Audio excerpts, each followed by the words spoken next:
Sa darating na April 13 sa Japan, ay masasaksihan na naman natin ang isang Thai boxer na familiar na sa ating mga Filipino boxing fans. At ito nga ay walang iba kundi si Thanossak Singshri. Dahil itong si Thanossak Singshri ay may ilan na ring Filipino boxer na tinalo ito. Unahin nating tingnan itong kanyang boxing statistics. Mayroon siyang 39 wins, 34 knockouts, isang talo lamang at wala pang draw. Lumalaban sa light flyweight division itong si Thanossak Singshri. Mayroon itong knockout ratio na 87.18%. Mataas ito mga katropa. 25 years old pa lamang sa kasalukuyan. Mayroon siyang orthodox stance. 5 foot 3 inches ang kanyang tangkad. Mayroon siyang reach na 64.5 inches. Yung kanyang huling tatlong laban ay noong December 15, 2024 kontra kay Masataka Taniguchi.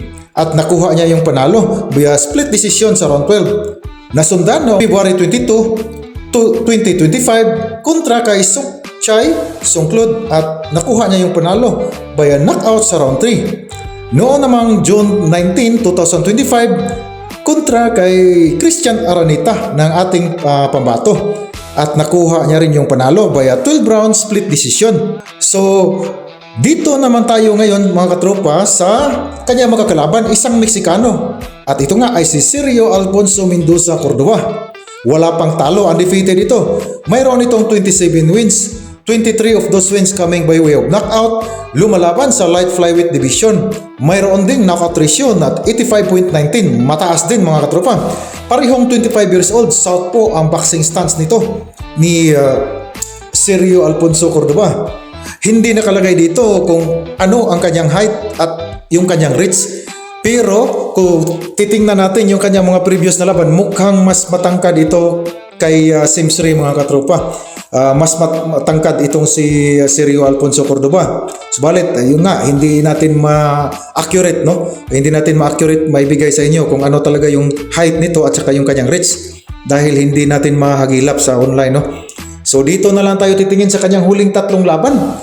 Yung huling tatlong laban nitong si Sergio Alfonso Mendoza Cordova ay noong March 15, 2025 kontra kay Edinson Martinez at nanalo siya ng technical knockout sa round 4 at nasundan sa July 4, 2025 kontra kay Joel Cordova at nakuha niya yung panalo via unanimous decision sa round 10 at noong November 22, 2025 kontra naman kay Impomililo Chabalala at tinalo niya by knockout sa round 3. So, base sa pag-obserbar natin dito mga katropa sa kanilang mga previous na laban, no?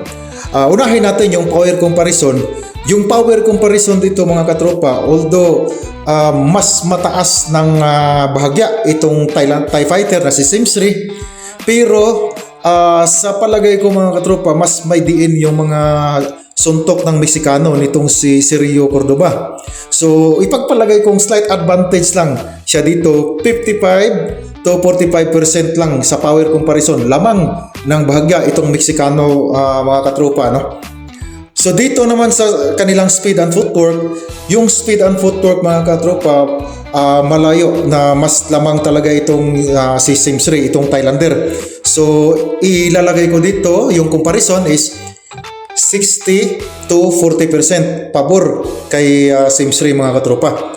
Yung estilo ng pakikipaglaban itong Thailander mga katropa ay mahirap balasahin ito at ito yung tipo na magigiba yung rhythm ng galaw ng kalaban mga katropa. Kaya sa palagay ko magbibigay din ng malaki rin ang potensyal na makakuha ng upset dito yung Thailander. Tandaan nyo mga katropa, underdog dito si Singshri. Yamado itong wala pang talo na Meksikano. Subalit kung titingnan natin yung mga previous na laban ay hindi na talaga ako magugulat kung makuha ni Singshri ang panalo dito mga katropa. Idagdag pa natin na doon ang laban gaganapin sa Japan at promoter nito ay Hapon mga katropa, nitong Thailander. Magaling yung galawan nito mga katropa kung titingnan niyo yung mga previous niyang laban. Although hindi siya yung tipo na one punch knockout artist mga katropa. Subalit kadalasan sa kanyang mga stoppage ay dahil sa kanyang volume din pag tumitira ito mga katropa, no? At sa kanyang accuracy, accurate at may mga Magandang mga footwork angle din ito mga katropa. At yung kanyang tirada din, minsan biglaan, no? Yung hindi ina-anticipate ng kalaban na biglaan siyang babatuhan ng mga maraming kombinasyon. No, lalo na yung kanyang parang teleport na uppercut, mayroon siyang mga galawan na ganyan. Dito lang yung question lang dito is kaya bang i-handle ni Simsray yung power nitong Meksikano na si, dahil nakikita ko seryoso din yung power nitong Meksikano mga katropa.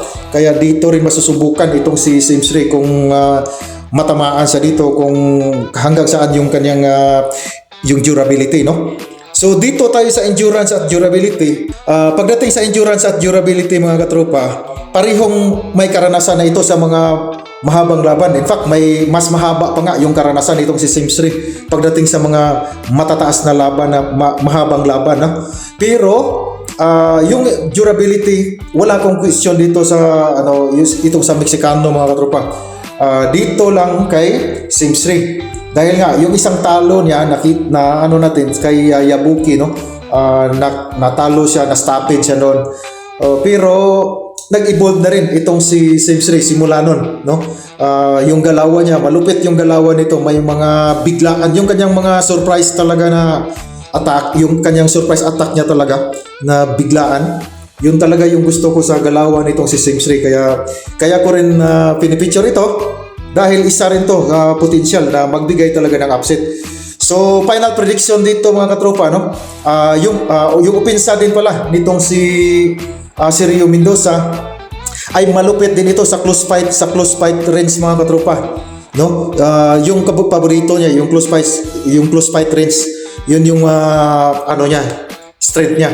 Ang problema lang dito, ito kasi si Simsray ay hindi nag-stay ng matagal sa kanyang sa punching range mga katropa, kaya magbibigay talaga ng sakit ng ulo ni Rio itong galawan ni Simsray, sa aking sariling opinion lamang mga katropa, no?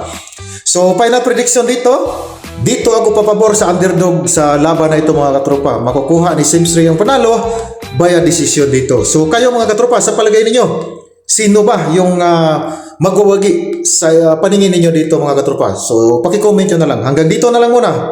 Hanggang sa muli. Paki-like and subscribe po mga katropa.